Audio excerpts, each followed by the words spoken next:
Subscribe Muhammad Amjad Nadwi, Indian Islamic scholar. أعوذ بالله من الشيطان الرجيم بسم الله الرحمن الرحيم وآية لهم الأرض الميتة أحييناها وأخرجنا منها حبا فمنه يأكلون وجعلنا فيها جنات من نخيل وأعناب وفجرنا فيها من العيون ليأكلوا من ثمره وما عملت أيديهم أفلا يشكرون سبحان الذي خلق الأزواج كلها مما تنبت الأرض ومن أنفسهم ومما لا يعلمون وآية لهم الليل نسلخ منه النهار فإذا هم مظلمون.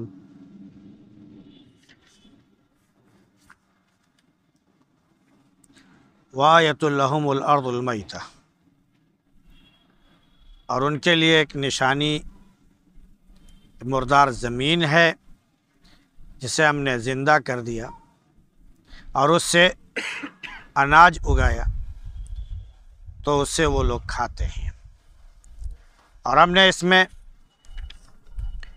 کھجور کے اور انگور کے باغ بنائے اور اس میں چشمے جاری کیے تاکہ وہ اس کے پھل میں سے کھائیں، اور یہ ان کے ہاتھوں نے نہیں کیا تو کیا وہ شکر ادا نہیں کرتے؟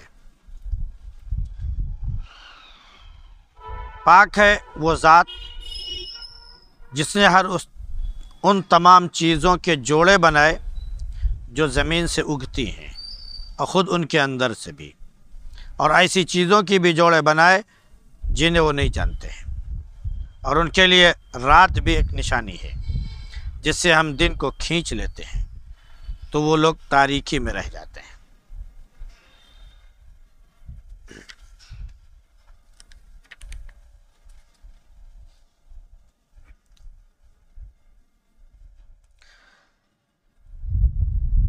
کل کے درس میں تھا کہ وہ ایک نیک اور مومن شخص جس کا نام حبیب تھا، جب اس کو معلوم ہوا کہ عیسیٰ علیہ السلام کے بھیجے ہوئے قاصدوں کو لوگوں نے سزا دی ہے اور مارنے پر تلے ہوئے ہیں، تو وہ شخص بھاگا ہوا گیا اور ان کو اس نے باز رکھنے کی کوشش کی، لیکن ان لوگوں نے اس کا خاتمہ کر دیا۔ اللہ رب العزت کو غصہ آیا، وہ ناراض ہوا اور اس نے پوری بستی کے لوگوں کو ہلاک کر دیا، اور یہ ہلاکت ایک چنگھاڑ اور چیخ کے ذریعے ہوئی جو حضرت جبریل علیہ السلام نے چیخ ماری تھی۔ تو پھر اس کے بعد افسوس کیا گیا ایسے لوگوں پر، کیونکہ ان کے ہاں جب بھی کوئی رسول آیا تو انہوں نے مذاق اڑایا اور ٹھٹھا کیا۔ اللہ نے عبرت کے طور پر بتایا کہ جن کو ہم نے ہلاک کیا ان کو بھی معلوم ہونا چاہیے، اور ان کو چاہیے کہ دیکھ لیں کہ کیسے ہم نے ان سے پہلے لوگوں کو بھی ہلاک کر دیا اسی استہزاء اور نبی کے انکار کی وجہ سے۔ یہ سب اب پلٹ کر نہیں آئیں گے، بس اللہ کے سامنے حاضر ہوں گے، وہاں کا جو عذاب ہے وہ الگ ہے۔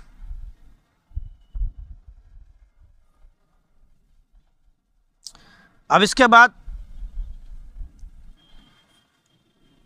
اللہ رب العزت نے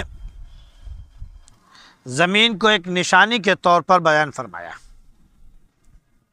کہ یہ زمین جب بارش نہ ہو، بارش رک جائے تو یہ زمین مردہ ہو جاتی ہے، بنجر ہو جاتی ہے، اس کا پانی نیچے چلا جاتا ہے، کوئی چیز اس میں پیدا نہیں ہوتی ہے۔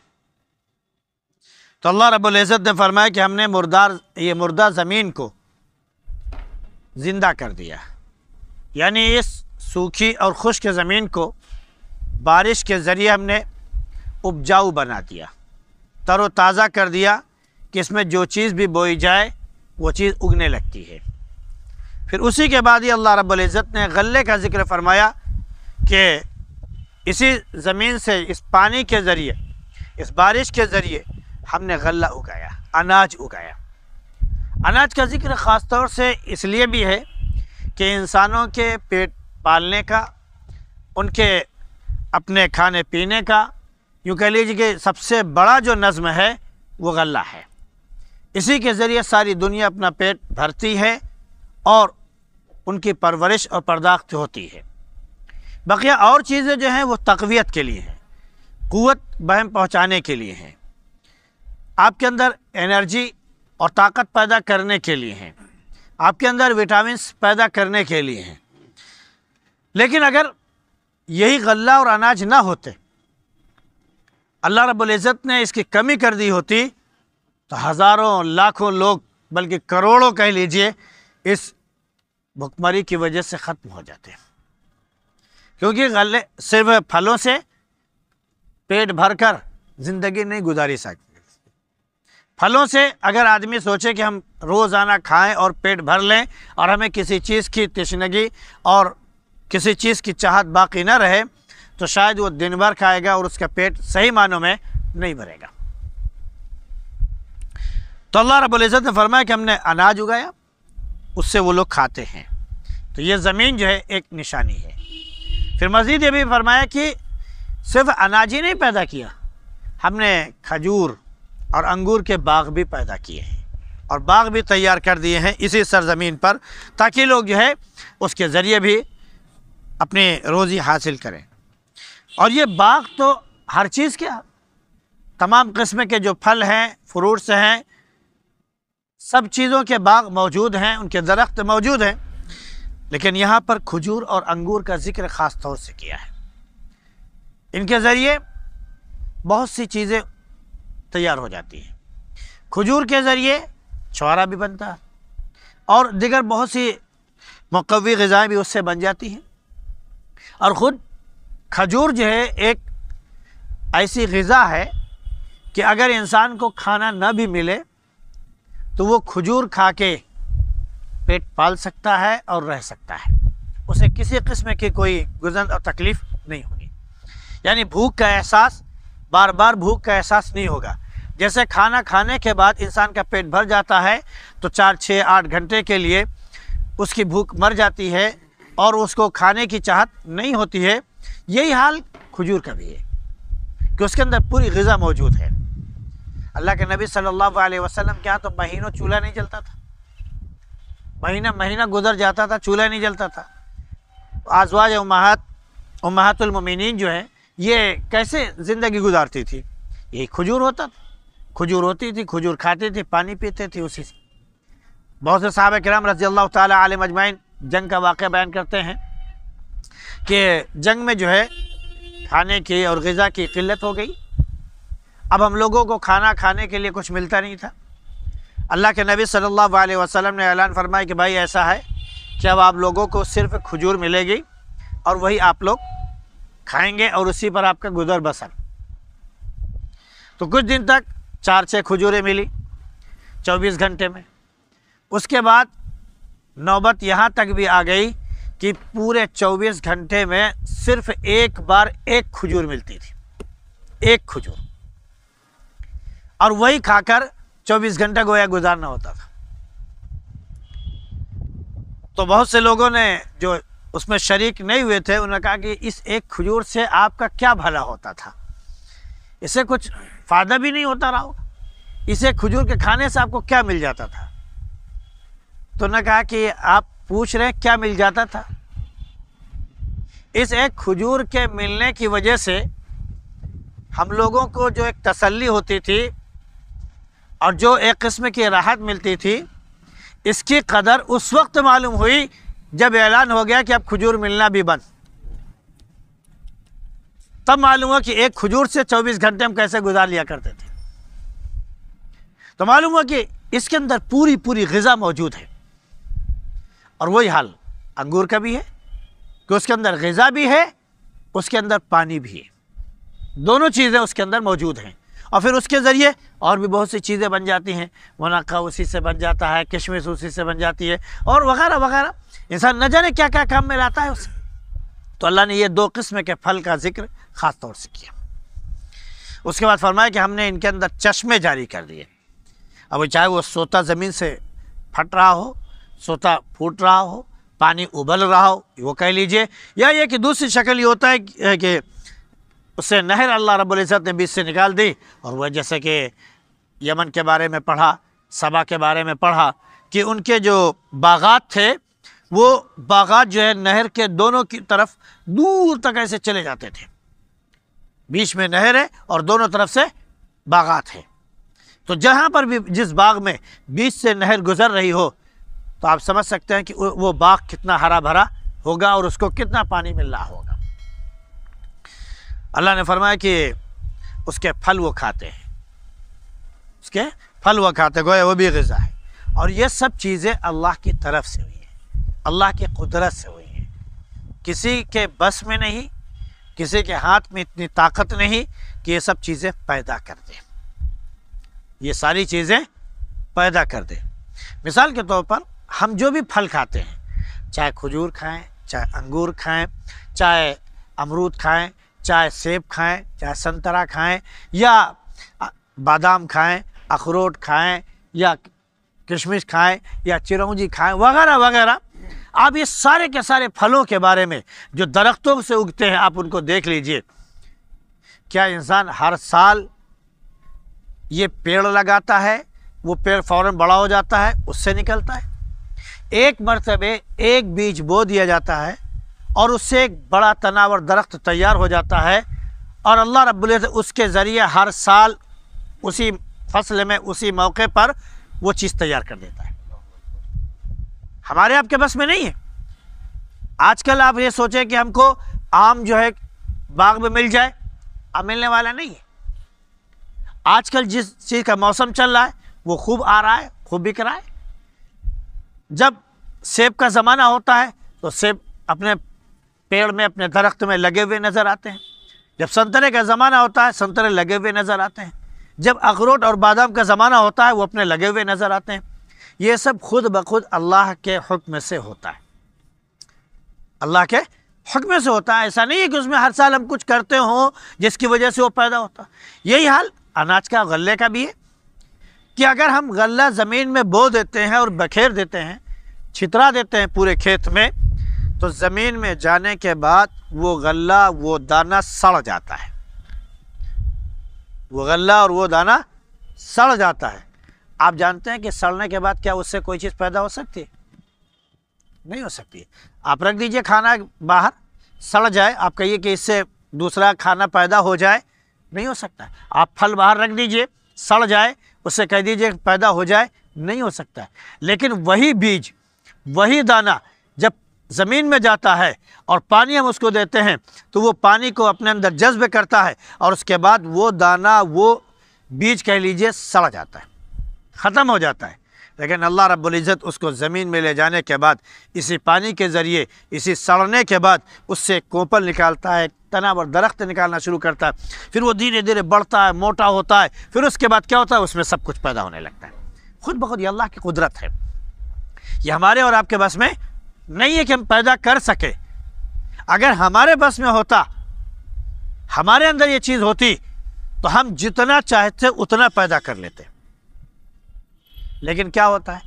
ہم نے خوب اناج بویا، خوب بیج بو دیا، اس کے بعد اس میں جتنی کھیتی کرنا ہوتی ہے کھیتی کر ڈالی، جتنی محنت کرنی ہوتی ہے کر ڈالی، اس کے بعد کہتے ہیں اس میں ٹاڑا لگ گیا، اس میں کیڑا لگ گیا، اس میں یہ ہو گیا، اس میں وہ ہو گیا۔ اب اس کے بعد کیا ہوا؟ کھیتی ہماری خراب ہو گئی۔ کیوں نہیں ہوگی؟ کیوں نہیں پیدا ہوئی؟ وہی کھیتی ایک سال خوب پیدا ہو رہی ہے، وہی کھیتی دوسرے سال کم ہو جاتی ہے۔